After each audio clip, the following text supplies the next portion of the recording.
Still here, Jogi Kasomi Manjeri, and I'm joined by a legend. People say I am old. People say I've been around for many years, but even me,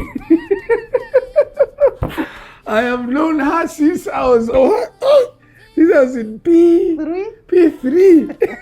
Likely. Good to see you, Mom. Good to see you. You're looking good. Oh, really? You're I'm portable. not working out, and I need to go back to the ring and start boxing. Go and get some real muscles, but you're not doing so bad okay. yourself. The trick is in actually I fast a lot. So I make sure that the insulin the in my body, I want them to suffer to look for things to eat. Okay. So I have a small breakfast. Usually sometimes I don't even have breakfast. So on specific days I can go. For example, Monday, since I've been eating on weekends. So Monday I don't eat. From morning I have my lunch at 5 and that's it. Okay. I don't eat again. It's a good plan. Thursday I fast all the way. 24 hours? Yes. Dry fast? Dry. No, I take water. I take a lot of water. Oh, okay. Yeah. But good to see you. How are you? Good to see you. Oh my goodness. I knew you were coming back. I was excited. I was so sure I was coming back. Everybody is shocked like you guys. What happened? What happened? But there's tricks and tricks and more tricks. So if you're not made for unsavvy tricks, it was difficult to go through this election. But your mom was an MP, you all came in. I thought for me, I was even ready My to celebrate. grandfather Your was grandfather was an MP. Runs in the blood. Yeah. The whole dynasty. Yes. And then now, I was like, But it is well. Yeah. You know, I walk out of there proud because I served in the best way I could. Yeah. I didn't leave anything for me. I was like, all the orphans, all the widows, all the teenage mothers, all the farmers, all the clinics, the schools. I did everything I could. So if the electorate feel like that was not enough, I can't believe anyone could have done more. And 5 years, we were talking here. Yeah. 5 years, you haven't written a song? Is Parliament that busy? It is that busy. Yeah. And the thing is, when you're in the house, you are in the house. The committee work is what people don't see. It is hard work every 4 days of the week. And then during the weekend, you go back to the constituency. It's a 24-hour job. Phone calls, people visiting, people asking for help, people asking for advice. And your head is totally not there. I couldn't write. I didn't find the time to write. But you could perform though. I've seen you, yeah, of course. I would go out and, you have to chill, man. After all that crazy days and weeks, you go and sit in a frigo. Your fans are there. You laugh, have a drink, and then go back to the drill. How was it like, you're a member of Parliament, you're there, you're solid, and you're performing for, the first time after swearing in, I walked into a show and the whole audience clapped. I think no one expected me to go back on stage. But the very weekend after swearing in, I was there sitting on a crate, waiting for my space. I performed for so long that Africa is family. Yeah, it's part of you, yeah. It really is family. Yeah. If I don't go when the show is going on, I keep feeling like something is missing. So I just went back. It's a nice way to tone down the whole political thing. It's no cup of tea. I promised myself that if I ever join politics, I'm going to serve one term. Good idea. And once I enter politics, serve 50, 55 or 60, 65, serve one term. I'll invest money, maybe $1 billion for the first win, and that'll be it. I'll never spend money back again. It's a good plan. It's a good plan when you do that. The only thing is, if you go in there thinking you're going to serve the community, you realize that in 4 years, everything you've started is at step 3. It hasn't gotten to step 7. And for it to be sustainable, it needs to get step 7 so that it can go on.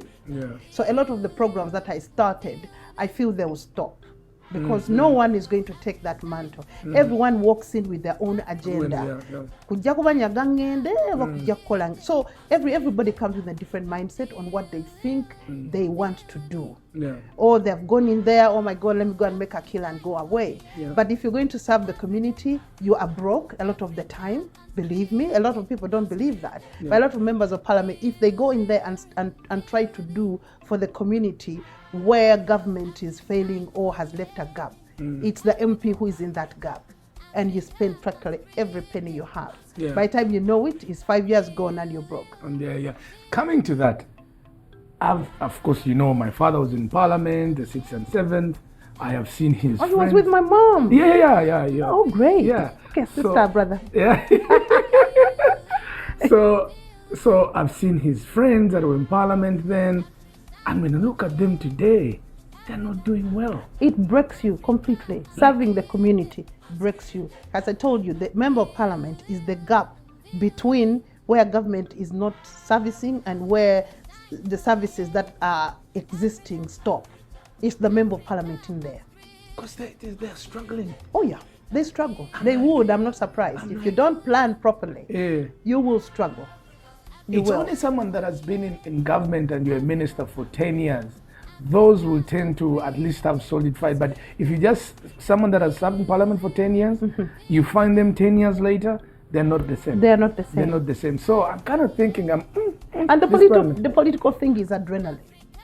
When you get bitten by the political insect, whatever it is, and you have that drive in you, when you stop, if you're not careful, you will be like, now what next? Nobody's calling me. Oh my God, nobody's coming to my house. It can send somebody into a total depression. Easily, that's what happens, it can happen. But if you learn from the start that this is a title and it comes on and goes away, but you know who you are and what you're capable of. Because I'm not going to stop doing the programs I've been doing. I'm going to try and make sure that, I mean, for instance, I've been paying for kids in school. I can't stop. I need to see this child reach somewhere. Where are you going to get that money? I know, make it. I didn't enter parliament broke. No, you're okay. You're busy, you know. So the next 5 years, what's the plan? Are we back in studio? Are we back in writing? I was in studio with Racheal this morning. What? Oh yeah, I was in studio. For the first time in 5 years? I probably was in studio for something. I can't remember. I did a political song, I remember, and I recorded some song which I haven't released out of.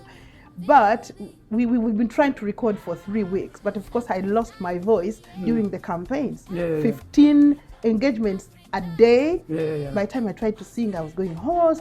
It was like, okay, give me time, let me rest. And today, we managed to record one song. Hallelujah. Fantastic. So we're back in the business. We're back in the business. We're going to work. And the fact that now the copyright you were talking about in Parliament, I saw you addressing.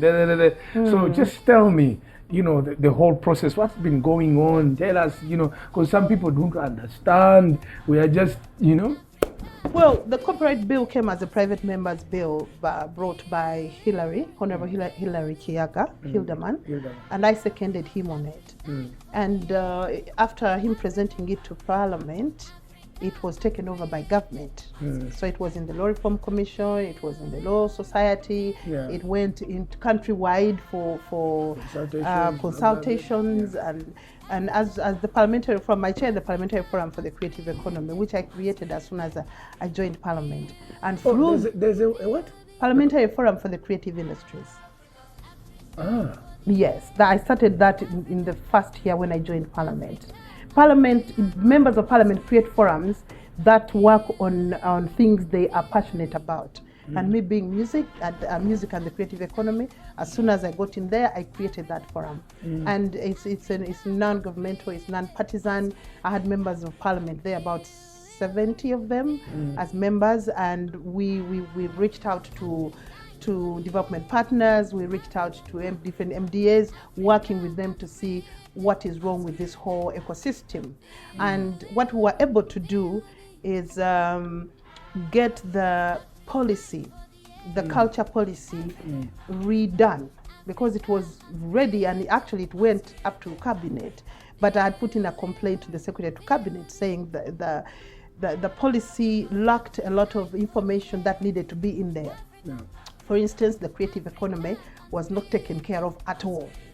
And that's where we fall.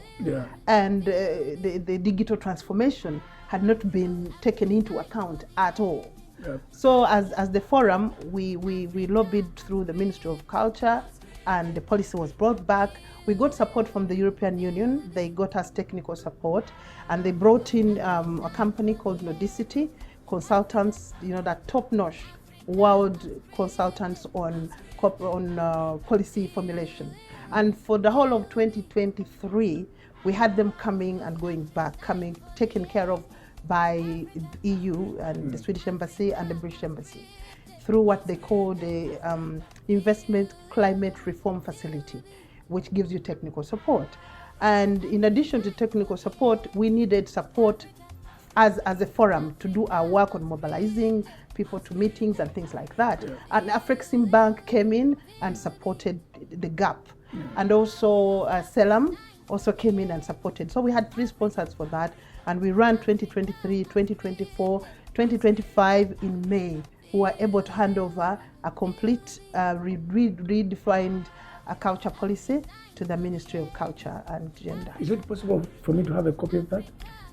I'm not sure I have the privilege to do that. It's not my document. It was a document for the Ministry of Gender, because it is their document. We only supported to clean it up, and I'll check.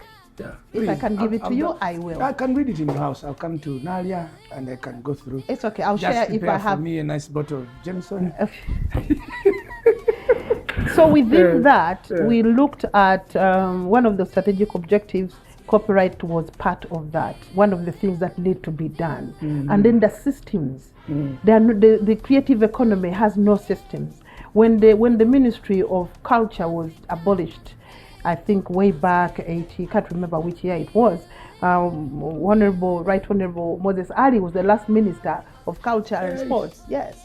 And when it was abolished, all the different sections of the creative economy were scattered into different ministries. And there was no one overseeing to say which section of the creative economy are you sending to what. So we end up with the copyright and justice, and that's URSB. We ended up with intangible heritage and gender. And then we end up tangible heritage in tourism, I think. And unbelievable. It can't function. Yeah. And then ICT grabbed film and totally took it over. Film is looked at as broadcast. And I'm like, are you kidding me? That is the biggest creative economy sector, which uses all the rest of the domains, but it's captured in UCC. And I was sitting there thinking, guys, are you for real? You are a regulator. How can you become a trainer? You're holding film festivals, you're giving awards, and you have the government budget for content creation. Excuse me? So, and I remember I was invited at one of the giveaway, prize giving for filmmakers in Eastern Uganda. And I sat there listening to the ED saying, oh, in May, we're going to have a training. So when I got up, I was like, you train? So what does Makerere University Music Department, film and whatever do if you are a regulator but you're training? What does Chambogo University Department of Arts do? What does you... I was like, something is off here. And it is off, and it remain off until the creative economy has got a bona fide body, a ministry or an arts council where everything is under one roof. Somebody there who knows about taxation for the creative economy has got a department to support people. Somebody who is there to train them about entrepreneurship is right there, so that the whole thing can work. But the moment it's scattered, completely scattered. That's why for me, the copyright law passing, if you watched the Thursday debate, I watched the you watched it? Yeah, And I don't want to remember because I left shaking. I almost cried. I was like, my God, 4 years of work, and all we are getting is we are promoting you. The level of the knowledge gap was shocking. But luckily, 5 days later, 360-degree turn. And there we were. We got support. And of course, there are clauses in there which I feel we missed out on. And doing an amendment takes years. So I hope that before the president assents to it, we shall have an opportunity to go back in there and say, hey guys, you cannot say the rights revert to author after 20 years. They said 20 or 50? 20. That is not business. Because you can take on an artist, for instance, if you're going to manage an artist and you manage them for 15 years when they haven't sold anything. Yes. Now in the 17th year, you have 3 years and the rights will revert. And if they revert to a family who have no clue or will give you trouble, that's bad business for the creative economy. You cannot say that the communication telecoms, CRB, you fix 30%. They are not creators. They use our work. And that comes to my argument, because when the TV stations, the radios, the bars, if all they pay, it will be very little money. The people that should be paying are these telecoms, because they consume huge amounts of then everybody else, including this show, will earn something. But when you look at bars and what, it's going to be a few people, musicians, the actors, the writers, it's just here. And also making sure that platforms like how Rwanda has started, TikTok, monetizing them and saying make sure that they can pay. Here we should be able to push that so that all these platforms are able to pay content producers. Yeah, that was a problem for me. And I hope we can talk to the Attorney General and just have a quick review before the President assents to it as into law. That is a miss. So you have how many things did you talk about? You said the 20 years? The 20 years reverting, that's bad for business. So we need more, maybe 30 or 40 years? Yes, there should not be a limit. A right is a right, and that brings me to the next miss we have. You cannot say it's a must to register my right. A right is a right. The 50,000, you have to 50,000 to register. Okay, whatever. If I want to register, it's up to me to register. If I don't want to register, you can't say if I don't register, I'll be in trouble. Why? It's my right. It's like a human right. A right is a right. So it's up to me to choose to register. Of course, you have advantages when you register. Because then they can keep track of what you're doing and they encourage artists out of there. Do register. But to make it mandatory to register, that is against the rights of people. It's like violating a human right. So that also was a miss. And live and say whatever. It's up to me. But of course, registering is a good thing. Because then they can monitor and then monetize for you. For the collecting management societies. Number 3. What was the other one? Forgetting. I'll remember. The other thing is the CMOs, these people that are collecting the money. How is it being collected? What's the process? Mao will explain it a bit, but tell me, since you've been there and all that, tell me. I'm informed about a copyright management system. I haven't seen it. I don't know how it works. But I hope the people who have developed it know what they are doing and what they do. They say they're going to put a chip at every place that and to get a license, you have to get that clearance. Pay like KCC license. Renew your license. It comes first before you can get a license. It will help in enforcement. But it's enforcing for music only. That was my. What about the authors? What about the arts and crafts? What about the fashion industry? It doesn't take account for all the creators. So there's a gap there. That means then we have to find another monitoring thing for the different domains. This is going to support mostly music. And it's the loudest, we make most noise, whether we are right or wrong, we make noise so people tend to listen. But then and we forget the most following. Oh, we have the most following. You don't? Who does? The people that have the most following and the most views. I'll give you, for example, TikTok. It is Ghetto Kids. It is Masaka Kids. It is Rico Animation. All that is performance. So we all fall in the same category. But they are not musicians. So they are not going They are dancers. They are dancers. So the next are comedians. Actually, the next are animation. I'm happy for all of that. So, and my concern is, though that is actually the biggest, but they are not mentioned anywhere. They are not in the discussions, like you said. That is going to just be about music. But the industry, for it to make so much more money, it's beyond music. Of course. Yeah. And when you look at things like gaming, and I've said this before, gaming is bigger than music and movies combined. Okay, in Uganda, they say katono kwa okayananga kalimochi kalimokwawa. I mean, we've come a long way. Or you know, when we sit today and we are celebrating, we are forgetting that in 1980 something, a gentleman called James Wasula had started following up on the copyright law with Moses Matovo in the 80s. And they pushed and pushed through the 80s, through the 90s, until in 2006. Exactly 20 years ago. Olanya, the late Speaker of Parliament, helped them to bring it to Parliament. And it was the first draft, the one we have amended now, came into play after almost 20 years of trying.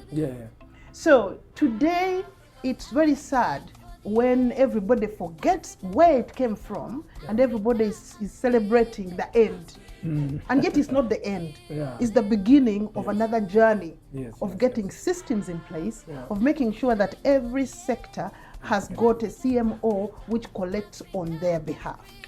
Because right now I know music or UPRS, I know writers, Uganda writers something, and then film, Uganda film. They're just three.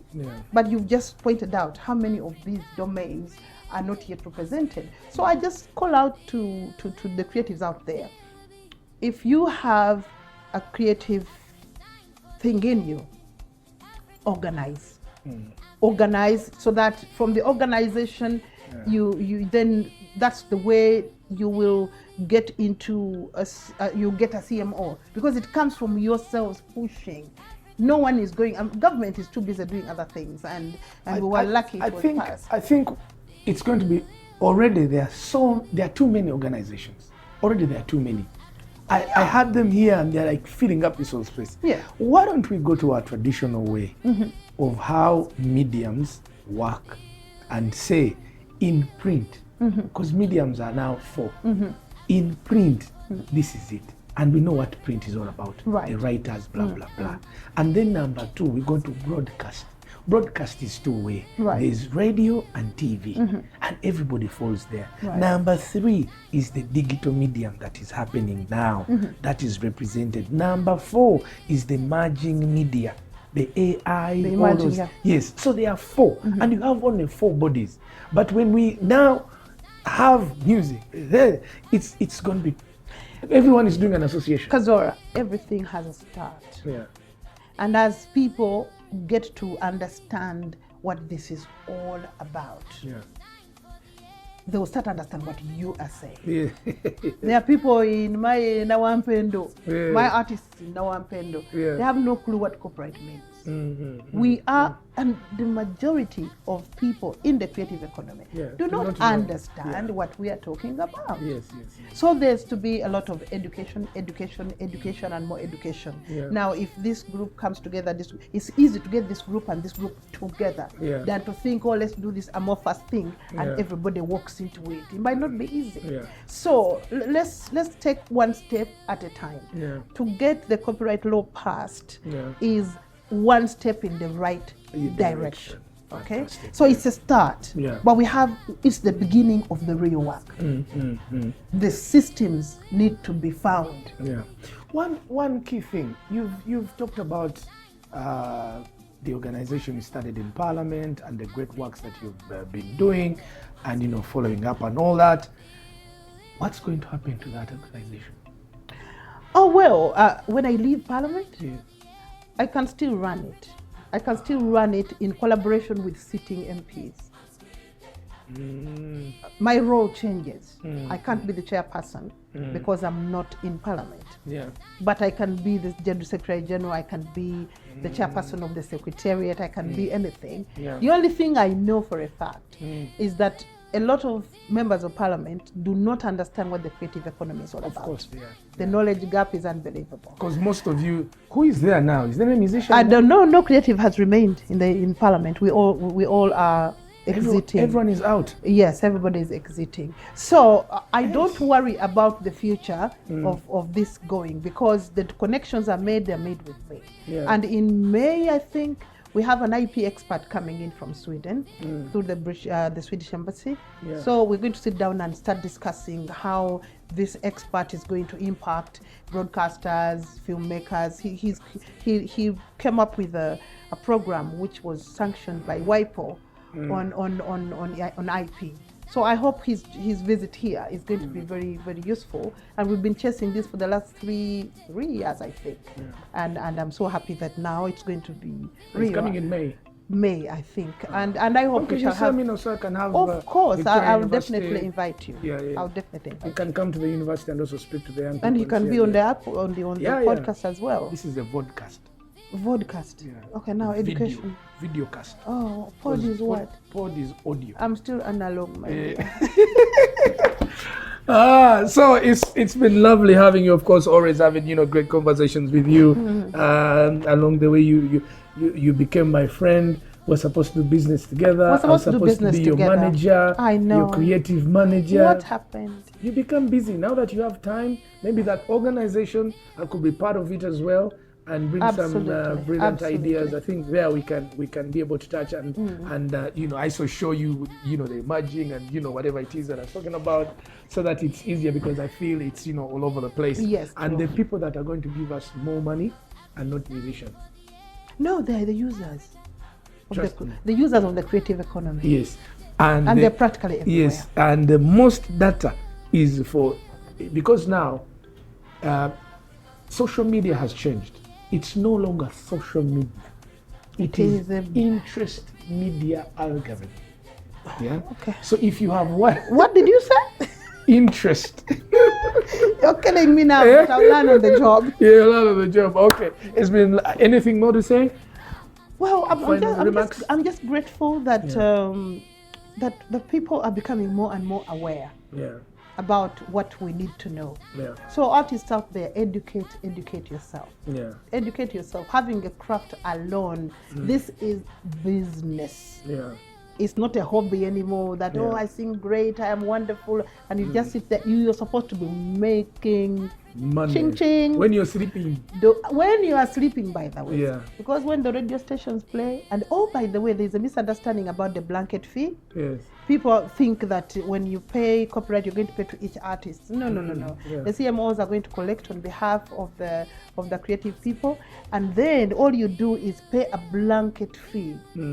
To me, NTV. So a lot of broadcasters were very worried about that. How are you going to increase the cost of your advertising so that you can cover the cost of ours truly? Yeah. So, but this is good for us. It's good for our children. It's very good business for you and for me. By the way, the old songs, the Ubangaina, the Wild Africa, Jimu, are they? Are they back in the system, or now they're going to say? Guess what? Last year UPR sent me, was it 60,000 shillings? I could cry, but 60K. I was like, what are you talking about? But let me tell you, these guys have been so limited because they didn't have systems of monitoring. They didn't. It's good-hearted radio stations which came out and started paying something after sitting with them and saying, "You people, you're supposed to." Okay. But 99% were not paying. So now that the law has been strengthened, guys out there, it's not about ripping you off. It's about you giving back to the creators so that they can go back and create more for you to enjoy and build your businesses and build your families, things like that. Thank you very much. Thank you, Kazora. Very happy to be here. Always.